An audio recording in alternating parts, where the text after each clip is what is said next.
Hello and welcome to Supernatural Selection. I'm your host, Kevin Heyman. With me this week are Mike the Skeptic over there, tippity typing. I'm just typing to look up the competition that we need to murk at Dragon Con. Oh, we're gonna murk people, is that it? Yeah. Huh. How fun. In other words, we're gonna give them a Mercury Cougar. I don't know. We're gonna give them the side eye. I thought you were going to distribute Merkins amongst the. There you go. Yes, we should Merkin them. Because I really want to find the mountain monster guys and shove a Merkin down their overalls. I can't think of a better Here's a thing to do. pubic toupee for you. Oh God, Pupae, if you will. Mike, I should take my overalls and meet them and just be like, "Man, I'm such a big fan of y'all. You just don't know." Man, you don't talk about that Bigfoot, goddamn man. I don't know that Bigfoot. He around my house. He took my chicken, goddamn man, motherfucking, you know. Hey, Boonhauer, geez. That was amazing. I don't know what to say about that. That was pretty fucking cool. And we've got Mr. David Davis. David, how are you today? Doing well. I've read a lot about ghosts, and I'm ready to, talk about them. Would you say you're the most with the ghosts? This is the most I've been filled with ghost content in a while. Okay. Yes. You know, you and me should get together and do an episode about space ghosts. Would you take that show coast to coast? Yes. In fact, it would be Space Ghosts Coast to Coast. This is a terrible joke. Anyway, welcome to Supernatural Selection. And before we get started with this week, let's do a little housekeeping. First off, we've got a call for reviews, guys. We are still looking for some more reviews. I don't care how good or bad they are. 1 star, 5 stars, does not matter. 2 million stars. Let us know what you think, and we will read your review on the air, so keep that in mind. It doesn't matter what it is. We will read it. We might even heckle you. So, Can I bring up a housekeeping thing? Sure. I cleaned the toilet this week. I'm very proud of you, Mike. David, have you got anything you want to bring up? Well, do you just want me to go down the list here? Are we trading off? Yeah, we'll trade off. You do the next one. Yeah, that works. So, we are still offering advertisement for independent creators. This is the $2 per episode ad slots. We're currently in talks with a few people, but it is very much kind of a first come, first serve situation. So, if you want us to advertise your Kickstarter or any project that you have and you're an independent creator, we'd be happy to work with you on that. Just hit up the contact page at the Supernatural Selection website and we will get in touch with you. Indeed. We will be happy to work with you on that. We will write the ad copy if we have to, unless you have it already. If you've got a pre-made ad for podcasts, that's another thing you can do. So, yeah, I actually prefer that because I don't have to do anything then. Yeah, we are lazy at base. Wouldn't it be, though, first served, first come? This is getting ahead of ourselves with the cum jokes, so we'll come back to It's those. because I brought up that skit from I Think You Should Leave. It kind of is, yes. So also, we have got YouTube videos going up. Every weekday for the last several weeks. There should be some next week as well. And man, is it fun. It's an evolving process. They're looking better and better. I'm coming up with more and more tricks as I do it. Yeah, they're looking real good. And I also, if you already listened to the show, just do us a favor. Go to the YouTube video versions and just, subscribe, drop a comment or something, anything to kind of get us out there because YouTube's been pretty good for the discovery for us. We've had a surprising number of viewers on there, so don't forget to smash that like button. Right. Hit that bell. I feel my soul withering inside from saying that. But and here's the thing. I'm going to go ahead and put this out there. If we see people engaging with us, and wanting to see more video content, I would love to start moving into, we all pop streaming on webcam and we actually take the video, turn that into the podcast and have the videos up on YouTube. I would be down for that. Yeah, no, that would be fine. I mean, I'd have to put pants on, but yes, absolutely. Yeah. I can always wear my luchador mask. Ooh. I actually have a surprising number of masks in here. I don't know if that's an alarming I don't know, but I've still got my Discordian Pope hat, and it actually fits over my headphones. I have a knit Cthulhu mask, which is a lot of fun. Oh, that's cool. Mike, what have you got? Have you got something kinky? To wear as a headgear other than or a the gimp mask? of the plethora of gimp masks, with and without, integrated ball gags. You know, this is turning into a Mr. Show sketch all of a sudden. I mean, you know me and my giant head. I mean, Okay, that's fair. I've got a Spider-Man mask for. That's true. We both have Spider-Man masks. But I was gonna say, if David has a thing for a luchador mask, we should send him a certain clip. Oh, yes. El Mullet Grande. Yes, El Mullet Grande. That sounds like that's going to be fun. I'm looking forward to that. We shot a thing. When we were younger, we tried our hands at some filmmaking, and could be more aptly called crap. Crap, man. I don't know. I mean, I'm still vaguely proud of it. I mean, yes, they're crap, but you know, when you're broke and you don't know any better, And you either your make director porn, is basically Napoleon. either make porn or you make shitty, you know, not even Clerks level movies. Yeah, but nonetheless, yeah.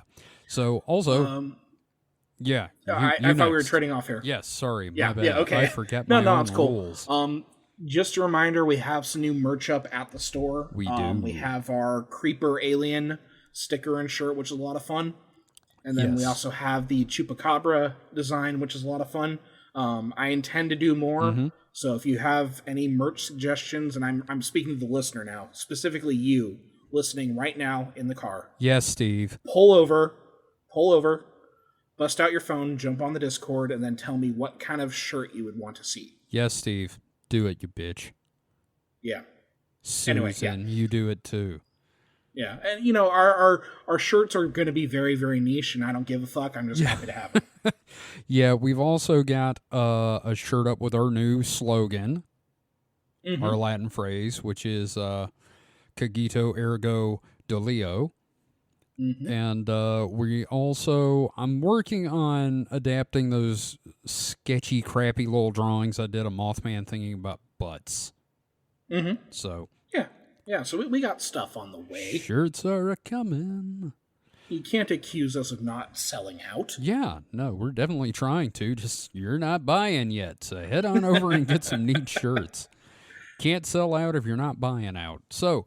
Lastly, this is for me, really. I just discovered yesterday or the day before that Arkham House Publishing went out of business last year with no fanfare.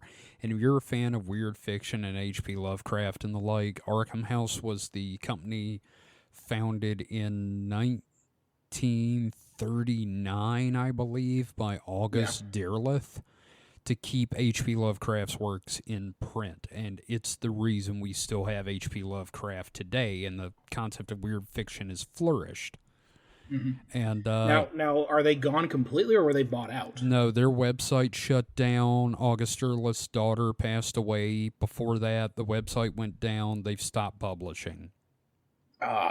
Yeah, it's one of those, it died of apathy, and I hate that. Yeah. I mean, because people don't talk about Arkham House anymore, but they were a big deal for a very long time in the world of, bizarre fiction. They published Robert E. Howard, Clark Ashton Smith, all the big pulp icons. Oh, were yeah. Eventually published under Arkham House. When I did my master's project, I had to do a lot of research on Arkham House and just as a preservation entity, because what you have to think about the fact that a lot of this stuff, when it was published, it was in the most disposable form of literature out there. Like if it wasn't being read by some nerd on a street corner, it was used as toilet paper. Yeah, pretty much is like the Farmer's Almanac. Yeah. So it's a hugely important historical thing, and I'm hoping that somehow out of this, whatever entity is left that controls the rights to Arkham House gets picked up by someone who's an enthusiast and who understands that this is an important touchstone for literary history. Yeah, I agree. I really want it to survive because it's just so damned important. So yeah. Anyway, that being said, David, you're in the driver's seat this week, and boy, have you got something for us. Yep, I'm driving, I'm crashing, and there are going to be no survivors here. Are we going to be ghosts? Yep, we're going. By the end of this, we will be dead. Oh, that's awesome. Because I can't tell you, every day I wake up and pray for the sweet release of death. But I have Seriously, so me much. too. I have so much to live for. Do Like you? I just bought Armored Core 6 and I need to Oh, play it. okay. Ooh. That's fair. Yeah, I haven't even really played the Texas Chainsaw Massacre game yet. Uh, Anyway. I'm waiting for Baldur's Anyway. Gate 3, but this is another podcast. Well, yeah, I'm just saying, we see you do have something to live for. I guess. Embrace it. Sorry. And friendship. Oh. Anyway. I like how Enough I of that mentioned friendship and you guys touchy-feely. are completely silent. Enough of that touchy-feely bullshit. Yep. Let's talk All about right, dead so- motherfuckers. All right, so gentlemen, I think this is our first like legitimate full ghost / haunting episode. We did have one where we discussed like experiences that And- we've had. And I did interview Clark about his time as a ghost hunter, so Right, but this Yeah. is our first real deep dive into like a famous haunting with some like discernible spirits and Yes. everything like that. let's call this the first of our ghost series. Yeah, I've done some research specifically. Let me go ahead and dive into this a little bit. Let's start off with Yeah. some sources here. Sure, what you got? Okay, so the first source that I used, and this is kind of me looking for material to research and do an episode on, came from the book True Ghost Stories, Real Haunted Hospitals and Mental Asylums by Zachary Knowles. Now, if you listen to the supernatural sources that we published, last week? Yes, Or was it this week or last week? last week. Oh yeah, we don't want to get into a whole like what date is it thing like we do in the past 2 episodes of Yeah, shows that we're we've done. bad. So we did a supernatural sources, you and I talking about material, kind of like how the supernatural sausage is made. And then I wasn't a huge fan of this book, but it gave me a lot of little things to look into. And that's why we're going to be talking about a source today, Right. or a location, and that location is the Waverly Hills Sanatorium. Cool. And this is a big one. This is a major location, and as far as some other sources that I have here, I do refer to the Waverly Hills Historical Society. All of these sources are listed in the document. So for anyone who claims that there's no research done, I have every single thing linked here, including other material that isn't included in sources, but it's an offhand reference to something that I found. Right. Because, we don't do research. Yeah, we don't do research at all. Nope. So we have the Waverly Hills Historical Society, tons of photos, very fascinating. Very cool. Kentucky Historic Institution's entry on the Waverly Hills Sanatorium as well. Okay. I also have a investigation summary report from the Louisiana Spirits Paranormal Investigations crew. Okay. There's a website called American Hauntings that did a entry on the Waverly Hills Sanatorium. I think I'm familiar with that website. Mm-hmm. Now, I did use Wikipedia for some summary purposes as far as stitching together a timeline of events from multiple sources as well. Okay. Again, I'm not really citing from Wikipedia, but like I tell my students, you can use the sources Wikipedia has to find better information, and that's what I Right. did here. Also pretty fun. Found an old tripod site about the Waverly Hills Sanatorium.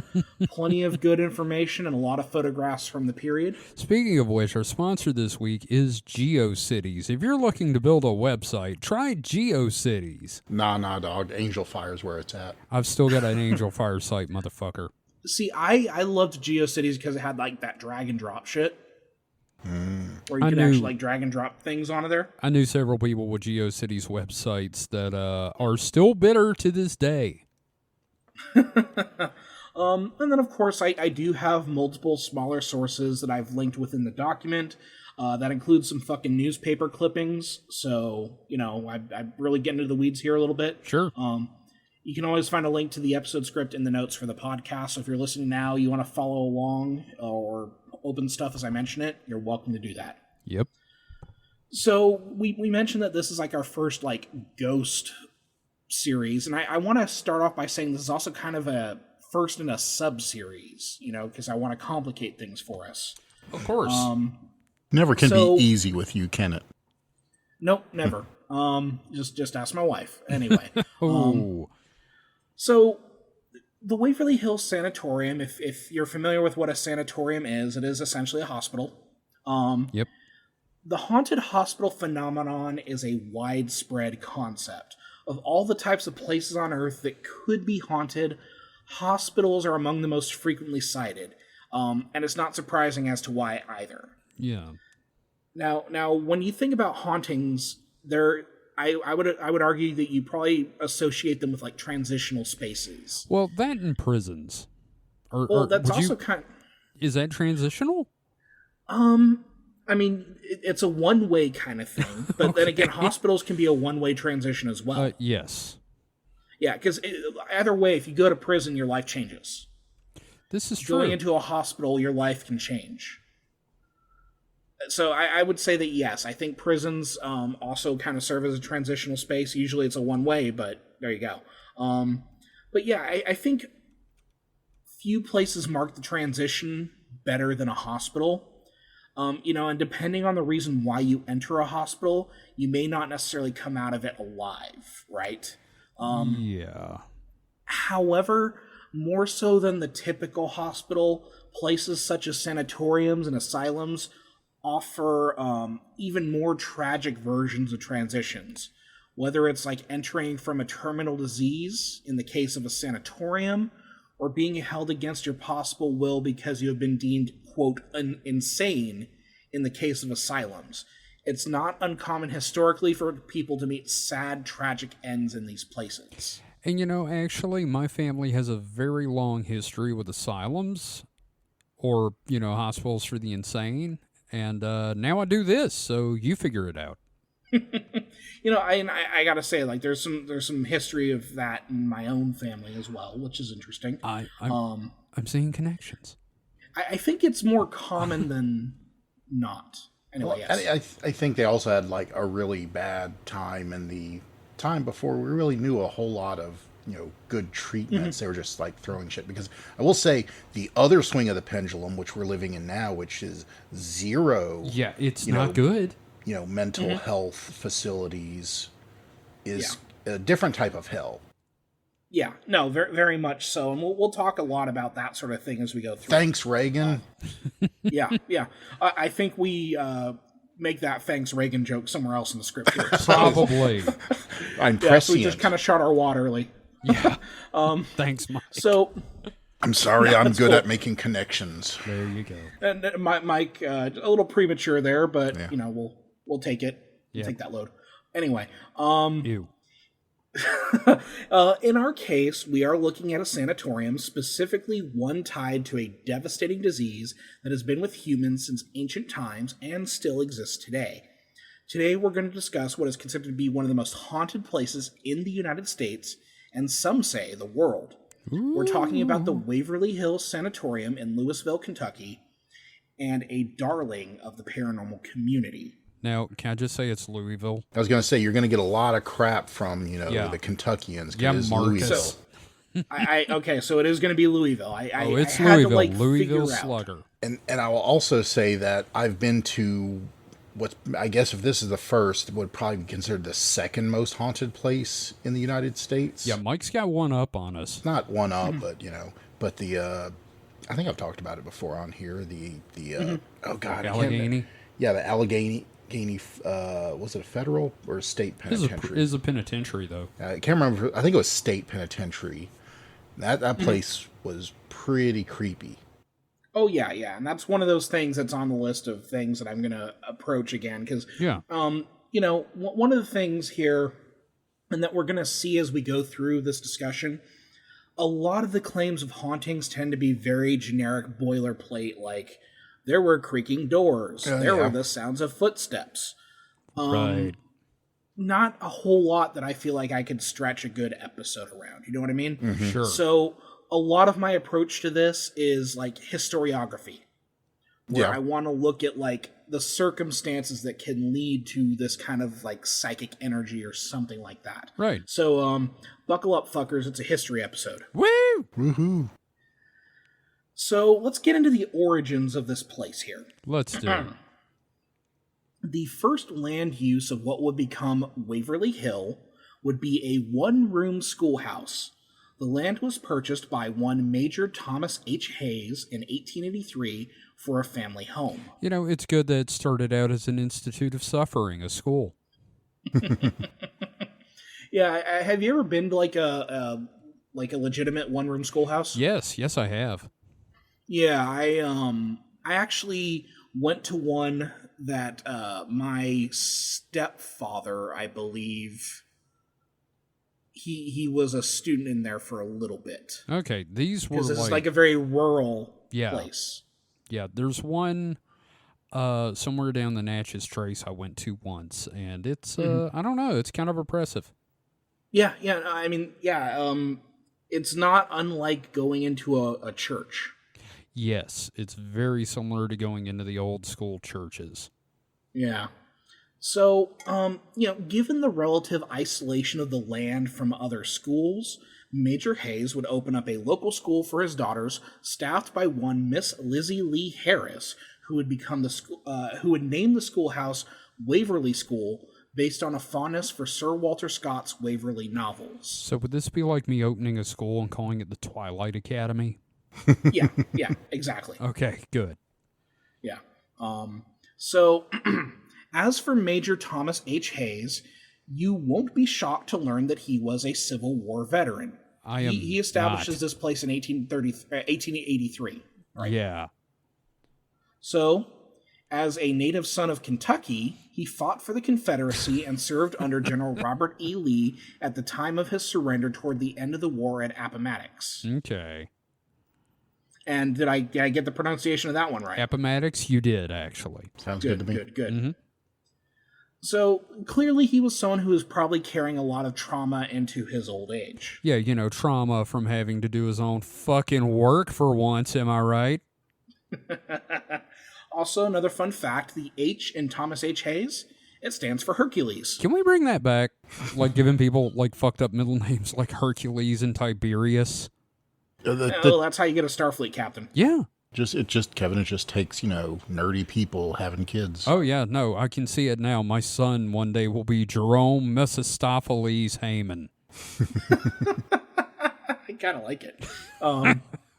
So, and what we're going to hear here is that, like, when they talk about history happening really quickly, like, you ever notice that where you'll read up on someone and it's like they're a historical person, and then within the span of 50 years, there are a bunch of other huge fucking historical events that happen around them? Oh, yeah. Yeah, we got that situation here. So, Hayes would later serve 2 terms as a Kentucky state senator and be heavily involved with the building of railroads in the state. Now, I could only dig up so much information, but he may have been involved with the Pullman strikes, one of the most historically significant strikes in U.S. history. Is this like a railroad strike thing?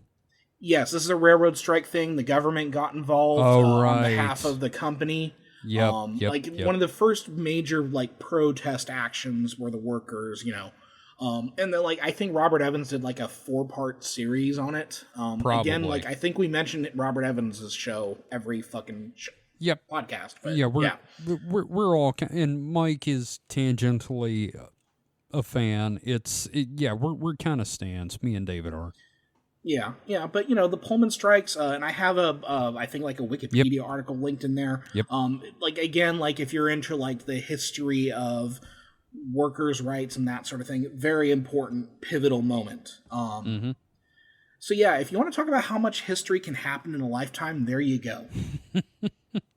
I wouldn't know anything about that with the shit that's going on now. Right. I think someone posted in our current events chat, I'm tired of living in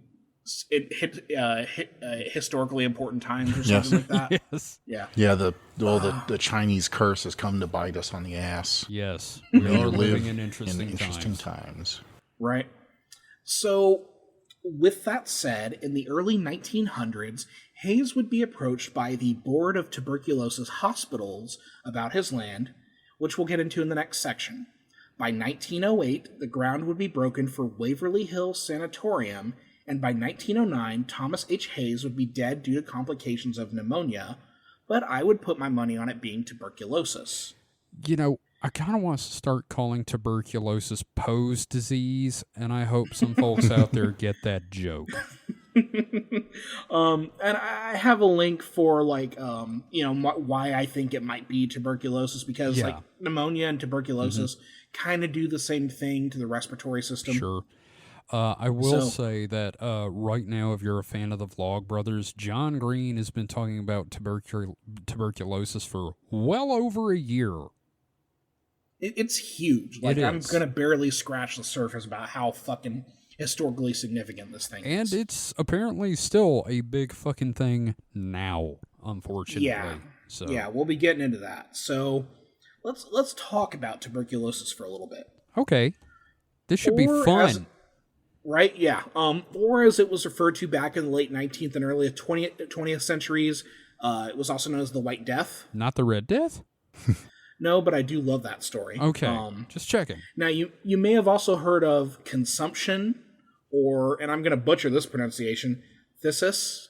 I think that's how you pronounce it. It's either phthisis or phthisis, but yeah, like, let's go with consumption. I feel like the P would be silent. I feel like the P would be silent, like pterodactyl. Okay, or like when you pee on the side of the bowl instead of straight into the water, the P is silent. Ha ha! Hey, yes. but I prefer consumption, sir. Yeah, so like consumption's the one I think a lot of people have heard about. Yes. Especially if you're a fan of, say, It's Always Sunny in Philadelphia. And then later, I do believe I've been poisoned by my constituents. So here's me showing my ass, but I've never exactly known what consumption was. Like, it just sounds to me like they ate too much. Oh, we're going to talk about it. David's going to get into this horrible disease that is still a going concern in the world. Long story short, it's a bacterial infection that creates sores in your lungs, and you kind of die from like your lungs becoming Swiss cheese. I was just thinking it was maybe just one of those. It was before we had germ theory and all that. It was just kind of an umbrella term that caught a lot of. It was. I think it was one of those things where they thought you had a vampire. Honestly, yeah. I would say that like in the, I'd say in like the early 18th century, early to mid 18th century, a lot of like the rumors of like the dead, like vampires and stuff like that might have also been associated with consumption. Yeah. You end up looking like Christian Bale in The Machinist. Kinda. If you're lucky. If you're lucky, yes. I'm saying you just kind of wither away to like a living skeleton and then croak. Yeah. It's also one of those like diseases that you find in every Victorian novel. Like, they have to go to the country to recover in the sanitarium. Yeah, I mean, like I said, I heard of consumption, and I've never bothered to Google what exactly consumption. So please, eventually school me if that's in the novel. Oh, yes. So tuberculosis was a devastating, widespread disease in this period of time. It was a bacterial infection when the bacteria Mycobacterium tuberculosis was not widely understood, and treating bacterial diseases was even less common. Now here's the thing. We've known about bacteria since the 1600s through the discoveries of Robert Hooke and Antony van Leeuwenhoek. And then hundreds of years later, we have the work of Louis Pasteur, and then later Robert Koch's discovery of the tuberculosis bacillus. But there is a difference in knowing about something and understanding it as well. And we were able to at least begin treating it as a contagious disease, but again, like, we see a very interesting history of medical science going on here as well. And it's kind of like the difference between knowing there's a serial killer and being able to stop a serial killer. You're exactly right with that, I think. Like, we knew what this thing was, but we didn't know enough about, like, what to do about it. Yeah, it's like, hey, guys, I figured out it's a bacteria. Okay, great. Yeah. Now we know what's killing us. So this is from Zachary Knowles' book, quote, "The bacterial infection causes painful growths in the lungs that make it increasingly difficult to breathe, resulting in a slow and difficult death. Called the White Plague, the highly contagious disease can overcome entire families and, in some cases, entire towns." Ugh. Now, the disease is most commonly spread through fluids and vapors expelled through coughing and sneezing. This disease has been with us since the dawn of civilization, with archaeological records suggesting as far back as 9,000 years ago in the Neolithic period. This is probably from the pigeons, just like the cosmic death fungus. It probably is just cosmic death fungus. Now, the disease also spread most commonly through enclosed spaces. This disease, for example, would devastate cities in particular, especially among poorer communities. Having a dozen people crammed into a few rooms in a filthy city would provide plenty of opportunity for a cough to infect a whole family. Yikes. Now, for example, in 1900, 194 out of every 100,000 U.S. residents would have died from tuberculosis, and most from poorer urban areas. By 1950, that rate dropped from to about 46 per 100,000. Now, that doesn't sound like a lot. No, it's kind of a lot. But yeah, like it's like the Stalin statistics thing. You know what I mean? One death is a tragedy, a million only. Yeah. No, that. Yeah. Yeah. So even then, these numbers that I'm mentioning here was at the tail end of this sort of thing. According to a source from Harvard University, quote, by the late 19th century, 70 to 90% of the urban populations of Europe and North America were infected with the tuberculosis bacillus, and about 80% of those individuals who developed active tuberculosis died of it. Jesus Christ. Okay, I do have a question. Was there like an anti-back movement sometime around here? Because that I would love to hear about. I think it was when you decide not to throw the corpses of people into like the drinking water. You can't tell me what to do. I'm going to keep my kid here in this room while he's dead. I'm making human tea. Ew. So fucking ew. So again, like this is a hugely devastating thing. Mike, it's okay. Oh, yes. Okay, sorry. Mike had something. No, it's all right. Yeah. Sorry, Dave. Okay. Sorry, cool. man. It's cool. Like this is how it works. It's fine. So again, yeah, like those numbers, it's clearly getting better as we understand how bacterium work and everything like that. But even then, 194 people out of 100,000 doesn't sound like a lot, but that's still a lot of people. Oh yeah. Yeah. So this ends up leading us to what is the sanatorium movement, which developed around the 1880s and attempted to cure tuberculosis naturally. Oh no, it's essential oils. It's a little less, I think, a little less woo-woo. Yeah, okay. A little less woo-woo than that. Given that tuberculosis is spread through proximity, the idea was that these patients be given isolation and plenty of circulating air. Makes sense, right? Actually, yes, this is the most coherent thought I've heard from this time period. Was like, hey, what if we just took all the sick people and like moved them? Yeah, and it's not just like, hey, get rid of the sickies, right? It's like, right. No, like, we know that like people who live in these cramped like tenements or whatever, they are more prone to picking this stuff up. So number one, not a whole lot of air circulation. Number two, there's so many of them jammed together. So let's, everything here makes sense so far. So open-air houses and cabins would allow for easy access to the outdoors, but it was also an expensive treatment for many people. And, this is why you have so many books in the 1800s about sickly people moving into the country when they come down with an illness. Mm-hmm. This was a pretty common train of thought. Yeah, I kind of remember that from, like, some of the Sherlock Holmes books. You would have people at sanitariums. Yeah, every single fucking Victorian novel has at least one person convalescing in the countryside. Yes. So one major concern here would be isolation. People sent to these facilities may never see their families again. That sounds awesome. After all, right. After all, it's essentially an open-air incubator for what was considered a largely incurable disease. You still had the anxiety of, like, you could still catch it. So a lot of people, when they were shipped to these places, were just left there. You're not getting visitors. Yeah, well, and that's not always the case. So, with that said, there was an interview with Margaret Bowe, who was 91 when the interview was conducted. She was and this was conducted by the Waverly Hills Preservation Society. She was a former patient at Waverly Hills, And this interview was conducted, I think, in like 2008 or something like that. So she's 91 years old. Damn. She confirmed that she could leave during holidays and could have visitors. So my understanding is that this may have been based on the severity of the case of tuberculosis you had. Interesting. Another thing that I read a lot of was that, like, the way that these places were designed is the people who were most likely to survive were always towards the open air, like on like the perimeter. And then the further inward you went, the more severe the cases were. So if you find out that you're moving from like the open air perimeter deeper into the building, that's a bad sign. Yeah. So again, I'm going to refer to her a couple of times because like it's a fascinating interview. I have it linked in the document. But they take this concept of fresh air seriously, no matter the season.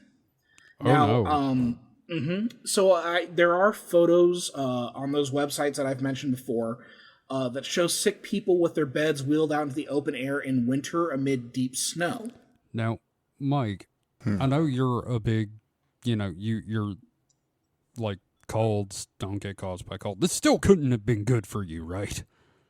I mean, so I'm pretty sure there's evidence that, being cold for long enough does suppress your immune system. So there's a little bit there, but, Okay.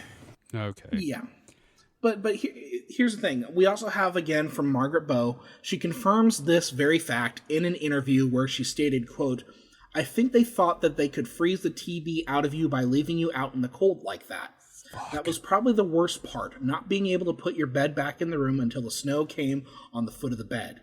So we spent a lot of time on the porch, and that was not the answer, but they were trying." Oh, so, yeah, no, that's just gonna, like, fucking kill you. Yeah. So, yeah, I mean, there's photos of these people who are, like, convalescing at the sanatorium, and, like, there's snow on them.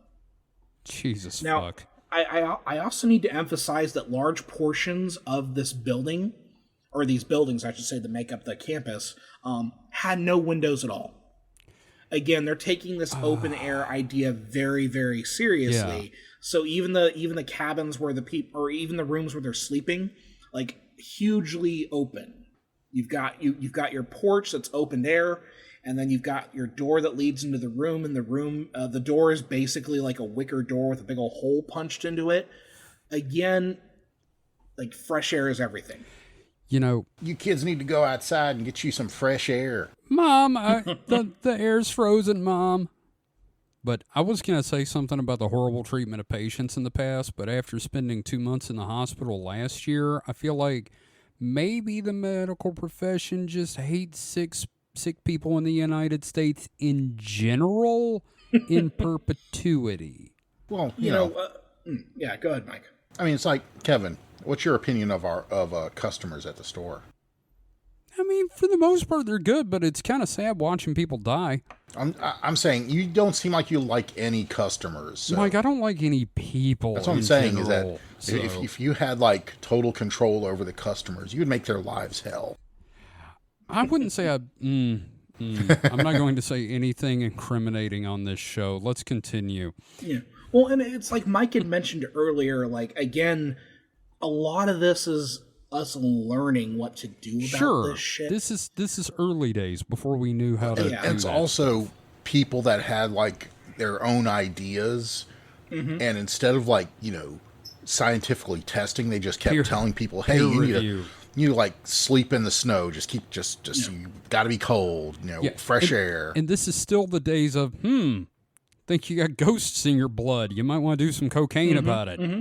We were just barely out of the leaching period. Yeah. So. Yeah. Oh, and you mentioned science, and like, no, science was being done. It was just being done on the people who were recovering. Yeah. So there were some other treatments besides rest in a well-aerated room or deck. There were also surgical solutions such as the plumage technique. Oh, Dr. Zoidberg, please explain the plumage technique. Plumage. Plumage.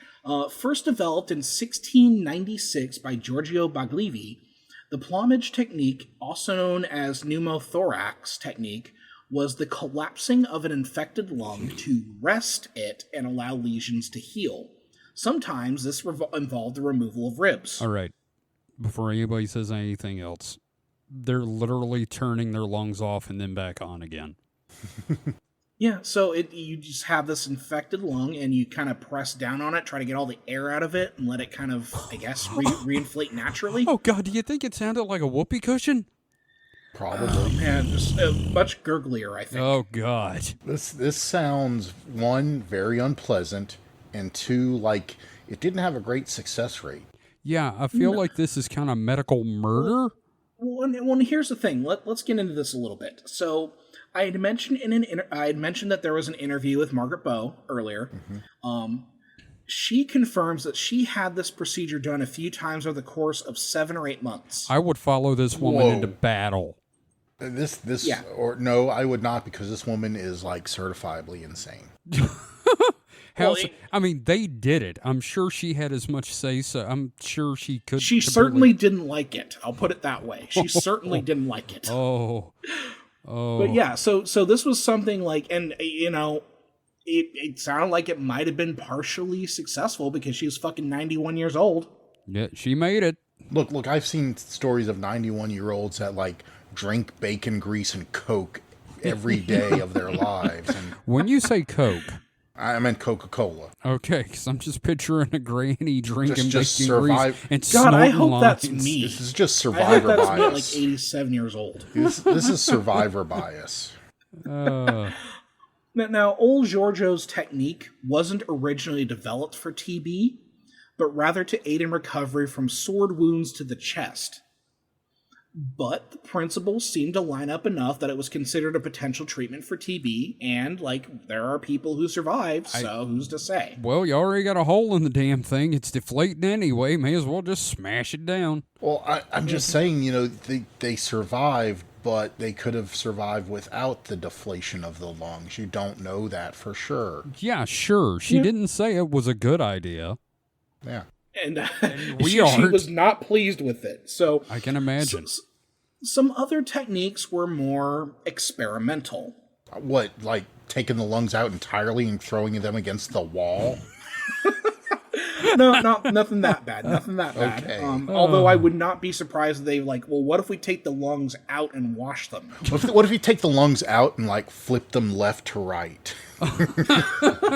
They just need to confuse them to get the TB out. What if you washed them? Ooh, there you go. Yeah.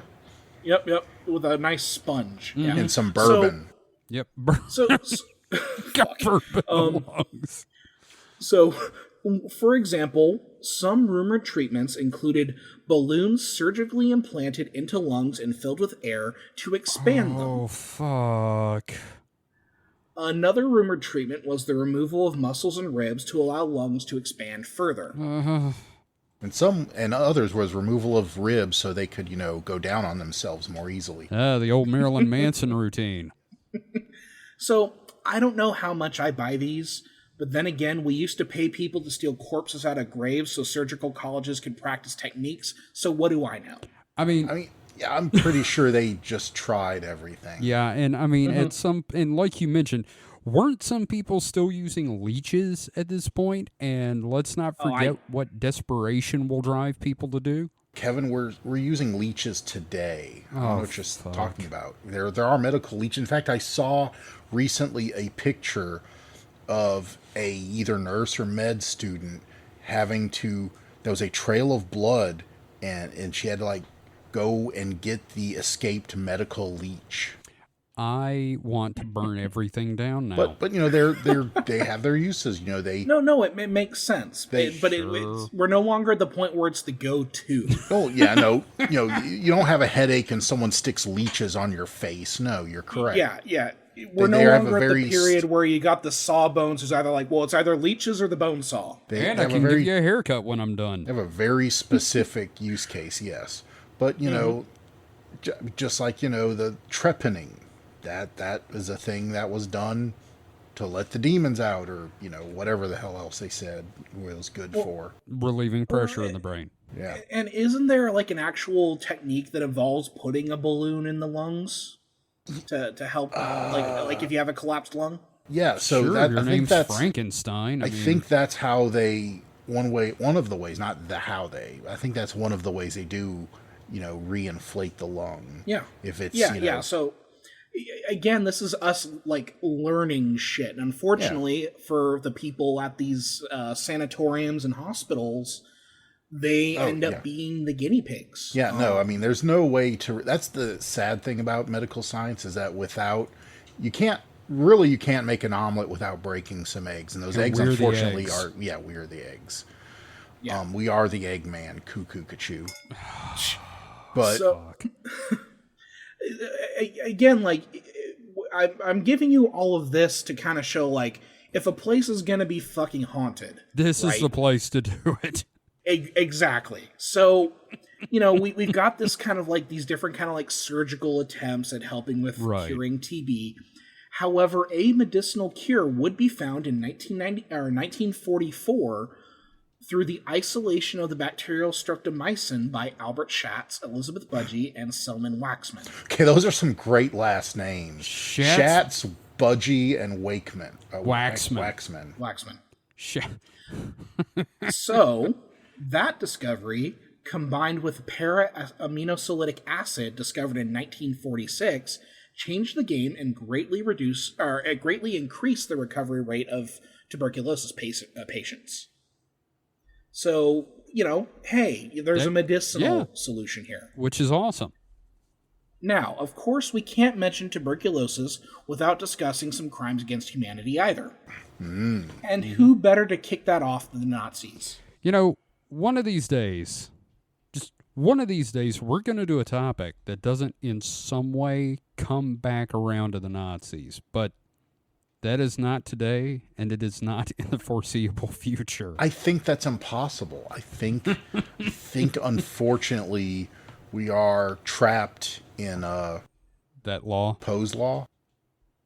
Yeah, and here's the Poe's thing, it's we still don't I'm trying to do a not see them coming, and I can't seem to get there. Don't. You just explained it. Yeah. That's fine. We Yeah. know where you Yeah, were that's going. fine. I applaud your efforts.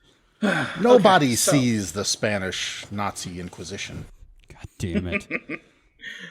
During the Nazi occupation of Poland, SS Obergruppenführer William Cope. Yes, Got it. I like saying it. It's a fun word to say, but terrible. You have to love the German, like just smushing words together to make a word. Obergruppenführer. Okay, so Wilhelm Cope would organize the slaughter of over 30,000 Polish tuberculosis patients. Despite the rapidly approaching treatments for TB that were just covered, which were highly publicized at the time. God damn it. Now, I'm not shocked at this because, well, Nazis. Nazi's gonna Nazi. Yep. It's very much accepted that the TB treatment argument was just an excuse to exterminate Polish people. Wilhelm, do you have a cough? Not mein Führer, I am fine, I swear. Send them to the camps, schnell, schnell! It's... that's the thing. They're disguising it as like a public health thing. Mm-hmm. Any Nazis would take any excuse to kill people they don't like. Oh, yeah. Yeah. Now, let's talk about something even just as fucked up here. So, also, our neighbors to the north, the Canadians, would continue to surgically treat TB in indigenous peoples clear into the 1960s. Despite the widespread publication and acceptance of these medicinal treatments. This can be read in Canada's Residential Schools, The History, Part 2, 1939 to 2000. People think that racism and poor treatment of indigenous people ended a long time ago, and they really need to look way closer to now. We didn't suddenly just become a better species because Mr. Rogers was around. Yeah, unfortunately, maybe not the mass deaths isn't happening as much anymore, but still. I mean, the Aborigines in Australia weren't really, accepted until the 1970s. And again, the Mormon Church didn't recognize African Americans as human until I think it was 1978. You know, and even in Canada now, I don't know the name of the stretch of this highway, but yeah, it's the highway. I don't know what they call it, but like again, a lot of Indigenous women go missing. Oh yeah, that one, yes. And then there's where they found all the buried bodies at some schools up there recently. Yeah. So you know, so there's some crimes against humanity for you involving tuberculosis. Oh, and by the way, tuberculosis is back. Yeah, that baby. Gum you like is back in style. Oh God, in POG form? Yeah. It turns out that drug-resistant strains that emerged in the 1980s led to a rise in cases around the world. In the U.S., this was exacerbated by the closure of public health facilities and the rise of HIV. Again, like you said earlier, Mike, the Boondocks were right. Ronald Reagan was the devil. So have either of you had a TB test before? Yes. In order for me to teach, I have to get a TB test. I think I did. With the 4 needles? Mm-hmm. I was a kid at the time. I was a teenager, but yeah, I remember that. And I remember them poking with me and like, you know, telling me, you know, and my parents all the stuff, you know, about, you know, if it becomes bumps and all that. It was like, wow. I was like, before that, I'd heard of tuberculosis, and before that, I thought, oh, that was a disease in the past. I'm like, I'm getting tested for it. And I'm like, that was a cowboy disease. Yeah, I was like, wait, you're testing me for what? Talk about putting the fear of God in you when you go to the doctor. Jesus. It's like I was, you know, it was the same thing as if they had come to me and said, we're going to give you a test for the bubonic plague. Oh, yeah, or we're going to test you for dick explosion syndrome. Yeah, it was just kind of a what the fuck moment. Yeah. Right. So according to the World Health Organization, there were around 1.6 million people who died from tuberculosis in 2021 out of about 10.6 million people who had it. That is like way too many people in both those cases. Mm-hmm. So taking all of this into account, tuberculosis was a traumatic illness that absolutely ravaged families and communities of the mid to late 1800s. It would often result in slow, painful deaths with little success in treatment, though in some cases surgical solutions were present and largely unhelpful. Oh boy, you're suffering. Let's cut you up and like not help at all. Now take all of this and apply it to a location where thousands of people pass through the doors and may never have come out alive, and you have plenty of backdrop to a haunted location. Oh, I forgot what we're talking about. We're leading up to. I just thought I do apologize for the amount of history here, but I think that's great. I love the backstory, but it just makes you forget about where we're going with this. It's tragic without the ghosts. Yeah. Like, context is key here. Yes, no, I agree. It's just funny when you're listening to all this, you're getting into it, and then you're like, oh yeah, this is about ghosts, not just the tuberculosis cast. Well, like, how the fuck you gonna get a ghost? Well, tuberculosis certainly does hurt. Yeah, it seems like a pretty, you know. In fact, we could call it the ghost-making disease. Fuck. So, after the break, we'll get into what makes this place so fucking haunted. I mean, okay, in all honesty, David, you kind of just did, but yes. Oh, but wait, there's more. Oh, Was it built on like a ley-lined Indian burial ground? Freaking. It's built over a giant TB crystal. Don't power that crystal. Yeah, we'll be right back after this.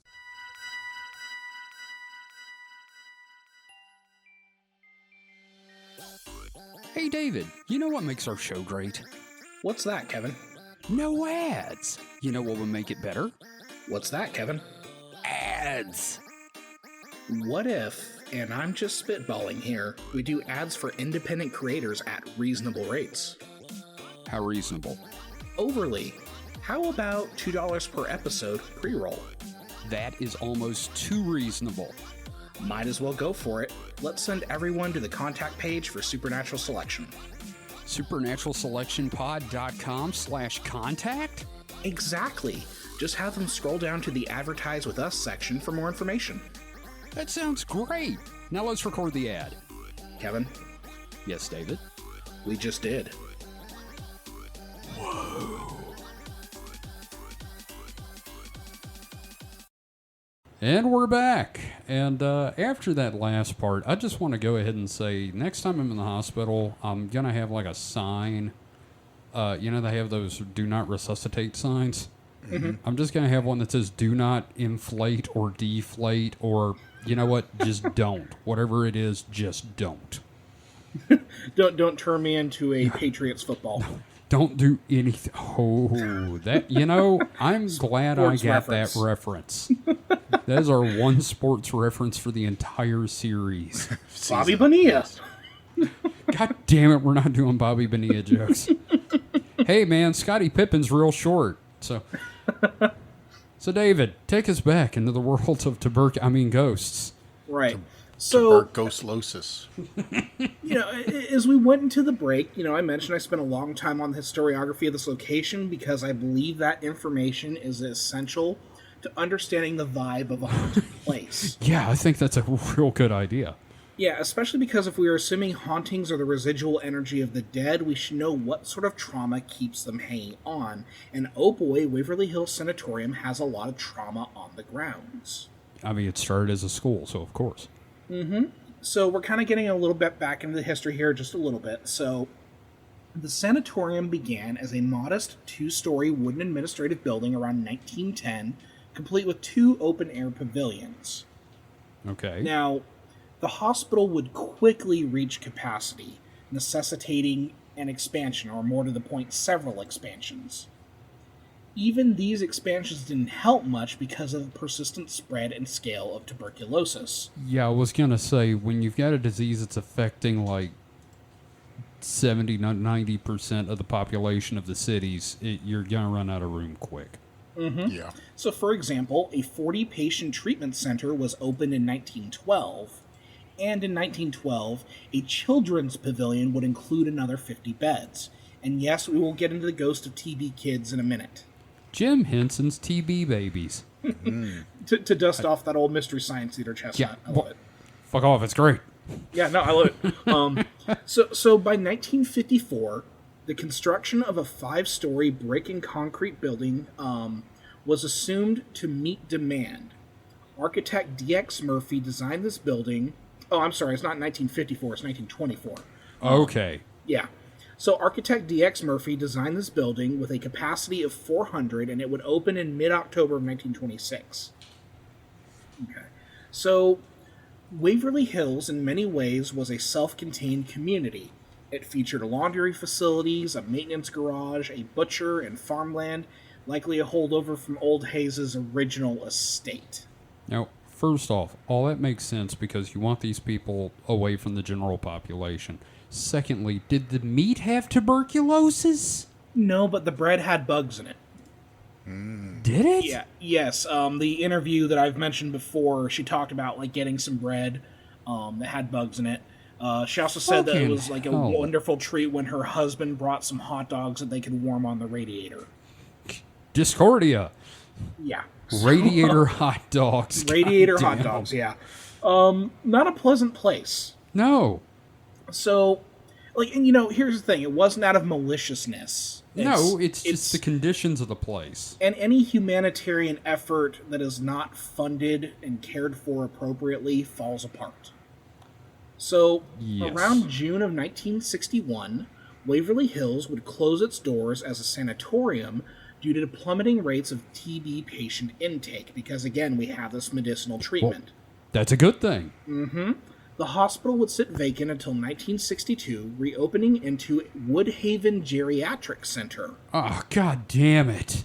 This nursing home would treat aging and dementia patients in addition to the mentally handicapped. You know what? After that, they just started sawing people's legs off and throwing them in there to fend for themselves. Actually, David, get CBS on the phone. I think I have an idea for a new show for them during the writer's strike. Jesus Christ. Pain Hospital. Legless fights. Right? Goddamn. Okay, so, of course, things can't not be tragic. A grand jury investigation discovered severe patient abuse in markedly decayed facilities, resulting in the closure of the facility in 1982. God damn it. All of these fucking haunted hospitals have this story. So I'll have more to say on the weird history of the place in a bit, but for now let's look at like possible death totals and talk about some of the spooky spots. Let's get into the actual ghost shit here. Yeah. Now, estimates for the death count at the facility vary wildly.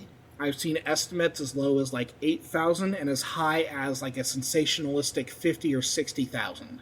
Man, 8,000's a fucking lot. Yeah. So the website Kentucky Historic Institutions has been tracking down information on confirmed deaths going as far back as 1911, and even then, it's still quite a bit. I suggest taking a look. I have the document link there. You can actually see the names and the records. Even then, these totals are nowhere near 8,000. Oh, thank God. Now, granted, their totals only include records that they have from 1911 to 1949. It's still like 50 fucking years. Yeah. And I think one of the reports that I read was like at their peak, they lost 194 people in 1 year. God damn. Right. Now, one of the most infamous features of this location is what is called the chute. Oh, no. Now, when I say the chute in regards to a sanatorium, what do you think I'm talking about here? Oh, Poop shoots. no. I'm picturing laundry chute if your laundry happens to be dead. So the chute is a 500-foot-long tunnel. Fuck. More probably, I think like the exact figure is like 485 feet, that runs from the sanatorium to railroad tracks at the bottom of the hill, where bodies would be removed from the property. Now, the tunnels were initially used for construction purposes, but the rail and cable system was adapted for ferrying corpses out of the sight of patients convalescing at the facility. I kind of want to ride the chute. Sounds like the prototype for Splash Mountain. Doesn't it? It kind of... Do you think a Disney was there? Could be. Who knows, man? He rode the chute, and it gave him an idea. This is fun. I'm going to build an entire kingdom around this. So, naturally, it's believed that the tunnel is haunted. I would guess. It's often spotlighted in various ghost hunting and history shows. Here we reach a problem. No specific claims or evidence. This is Really? something we see a lot in places like this. I just couldn't find specific claims of hauntings beyond people saying they saw something. It seems like, the thing that ferried a lot of dead people, probably, I wouldn't expect that to be haunted. It's like, you would think it would be like the place where people actually died, not where their mortal remains were kind of like... I mean, that's fair. That's fair. Here's the thing, though. The question is the haunting, the ghosts in the chute. Is it just them going, whee? Yeah, maybe they wrote it as a corpse and like, that was fun. Let me do it again for eternity. And they miss the light, and they're kind of stuck there. Yeah. And there's Which so is many... fine. They're on a slide. There's so many of them. There's like actually a ghost line as they're waiting. And Is there a fast pass? And there's another ghost there as like the person waiting them. So they And he's just sitting there going, "How the fuck did I get wrangled into yeah, this?" but making the sure fast they don't pass was tuberculosis. Oh, good point. they don't run into each other. At the bottom of the slide. Yeah. So, like, no, Mike, I see where you're going with this. Yeah, I mean, these are already the dead fucking bodies, right? Yeah. Here's the thing, like, other locations on the grounds have these recurring figures and stories, but the tunnels just seem to be this, like, big, creepy tunnel, and that makes people uneasy. But there's just no significant recorded encounters. It's like, oh, no, there's not the ghost of old Peg Leg Pete in the tunnel, right? It's just, It's a creepy, echoey tunnel where hundreds of corpses went down. Right. Yeah. It makes you uncomfortable, but yeah, there's no real You don't hear about morgues being really fucking haunted, do you? Yeah. Even though they hold and have probably had thousands of bodies come through there in their operational lifetime, Right. probably even more. Like a hospital morgue. How many freaking bodies have gone through one of those? Especially like some old hospital that's been around since like the turn of the century. Sure. Y'all ever been in a morgue before? I have not, and I don't want to. Well, of course you have. I got to go into a hospital morgue when I was like Not 11 years old, and it was the coolest shit. not I a know Jim Jones did too. Yeah, Not a no, morgue. and I do have a lot of parallels to Jim Jones here. But anyway, But Mike. Mike, Say not a morgue that's been operational in my lifetime. oh, you went to the one at the Allegheny And prison? I'm pretty sure there's others I've seen but yeah, none of that were active morgues at the Well, time. you know, technically any bathroom you leave is a morgue. There you go. Like you specifically. Because I killed that shit. You killed that shit. Okay. Yeah, I used to have to spend a lot of time at the hospital because my mom worked there. Okay. Like single mother sort of thing. So I would have to like sit at the hospital with my brother in like a waiting room or whatever. I thought you were doing like. But then she's Okay. like, "Hey, you want to see something cool?" I'm like, "Hell yeah!" And I got to go see eyeballs in the morgue. You know, most people, it's the brother that goes, "Hey, you want to see a dead body?" No, my mom was it was my mom had some fun shit that she'd pull, Okay. But, yeah. So again, yeah, like we have it's a creepy fucking tunnel. I get it. I would feel weird going down it. Sure. But hey, you know, if we don't have specific recorded hauntings there, we do have the 2006 movie Death Tunnel. Should I make a joke about somebody's butthole here? I kind of feel obligated. Yeah, I'll let Smells it like the slide. living dead. Yeah. You pounding corpses in your butt. Anyway. Oh. So yeah, they like again, like everybody's, oh yeah, the tunnel's haunted, but it's just people are probably just hearing creepy sounds. As Sure. much as I want to believe Squirrels that in the there are tunnel. ghosts, I don't necessarily know if the tunnels would be the spot for that. Sure. So, beyond the reading, one of the things I did for getting a handle on this location was to watch Ghost Adventures. You never need an excuse to watch Ghost Adventures. Yeah, and we're talking about like peak Ghost Adventures around 2010. Like this is the good shit. Right. Right? It was back when Nick was still there. It was just Zach, Right. Nick, and Aaron. So, in their 4th season, they investigated, and I put that in huge quotes here. I see that. Yeah, they investigated Waverly Hills and didn't find much, but I figured it was worth mentioning as some of it intersects with common claims about hauntings in the area, but then they also kind of add their own stuff to it. I never would have guessed. So, one of the things in the Ghost Adventures episode I saw that was mentioned, but I didn't find much mention of in my texts, was the creeper on the 4th floor. Now, the show conveyed that it was a shadow entity that seems to crawl along the floor and sometimes the ceiling, according to witnesses. Uh-huh. There were also mentions of legends of doppelgangers on the grounds, but again, not much beyond what witnesses claimed in the episode. Well, you know, for $20, I'll claim a lot on a ghost show.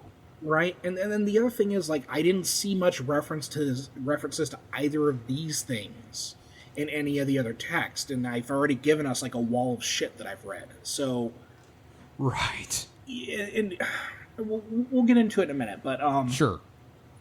while interviewing one tour guide affiliated with the place at the time, Zach Bagans caught an EVP that included the words, "Give me a break," which I assume was a ghost annoyed with him being there. However, more notable was a whistle, which is a common sound associated with hauntings at the sanatorium.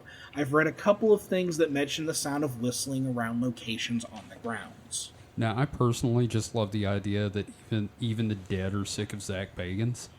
You kind of get that sense sometimes. Like, it depends on how much you believe in this stuff, but yeah, it seems like sometimes the ghosts seem to be fucking with them. And I appreciate that. I just want to hear a spirit going, "Oh, not this asshole again." Now, one of the reasons people believe this location to be so haunted is that for a long period of time, while the property was abandoned, there were rumors and reports of lights in the sanatorium being on at night. Now, this is less surprising now because the location has owners and it is in use, but at other times, I'm sure this is really fucking creepy. Yeah, well, I mean, having seen lights on in a house with no power and seeing the specter of my fucking great aunt getting ready for bed, that's pretty freaking scary to me. Yeah, so again, like, but this is also like stock haunted location stuff too. Oh, I know, but it's creepy. Oh yeah, no, it's again wonderfully creepy. It's one of those things where like, man, if only someone had like a fucking video of like the lights being on and going Oh, off. right. And it not looking like somebody would say a lantern or a flashlight. Yeah. Now, we also have claims of slamming doors, apparitions, the sounds in the sounds in the many corridors of the facility, but very little in the way of specifics. My favorite claim that I found on one website was the phantom hearse. Again, why is there a hearse around back when the corpses went down a chute in front? I don't know. All right, Mike, David, I've got a theory on that. Sure. Okay. The owner of the hearse died bitter at getting no business, and he continues his vendetta from beyond the grave. Did he die in the hearse? Maybe. Again, yeah, it's like, the hearse is just a Tonka truck for dead bodies. There's no dying person in the hearse. Do you unnaturally love the hearse, and when he died in the hospital, he's like, I gotta see my hearse. Oh, no, I think the hearse is just there because since they used the chute, they never called the hearse. Oh, the hearse is bitter. Yeah, that's what I mean. Resentful. It's revenge. You hearse. move the bodies. I'm bitter. To pull out another Mystery Science Theater chestnut. Yes, thank you. I don't know. When I if I have a job but someone else is doing my job and I get to do nothing. But you're not getting paid for doing the nothing. Well, the hearse isn't getting paid though. The hearse, the ghost driving the ghost hearse. I mean, I'm pretty sure he was on the payroll. Do hearse drivers get paid by the pound? Ooh, good question. I would love, man. I'd be sitting there going, "Come on, fatty, give up. Grab it like a phone booth. Go toward the light." If it's a sanatorium owned hearse, then I'm assuming this guy is just on the payroll. Therefore, he's getting paid no matter what. I feel bad for Guido, the hearse driver. Then I mean, I kind of feel bad for him, but on the other hand, he's probably just sitting there, I don't know, whatever leisure at the time. Could have been reading books, and maybe he was fine with not driving smelly dead TB bodies. And that may everywhere. be what he's doing, spending his afterlife reading trashy romance novels. The other thing is he's probably spending less money on air fresheners too. So that's true. And back to that paid by the pound thing. I wish I would. If that's true, can you imagine being the driver for what was his name? John Panette. Who? You go now. Oh yeah. Yeah. Now, that was a hefty tip. Again, claims of a phantom hearse sounds cool. Probably something someone came up with because, hey, it fits for this location. Sure. Now, I am not a fan of Zachary Knowles' book. I've made this plenty clear in the Supernatural Selections thing that we recorded. Yeah. But I want to mention some of this that I'm going to talk about because of how batshit generic it is. I've never heard the term batshit generic before, but I kind of like it. It kind of applies pretty well to haunted locations, though. Okay. Because again, it's okay, this is all supposed to be crazy shit going on that doesn't make sense, but every single fucking location that's haunted, this shit happens. Right. So, quote, here we go. Maybe you don't even have to venture inside the building to spot something eerie. Countless people have the same desperate spectral woman running out of the entrance of Waverly Hills. Witnesses saw her hands and legs bound in chains, blood dripping from her wrists and ankles. She screams desperately for someone to help her, then disappears into thin air.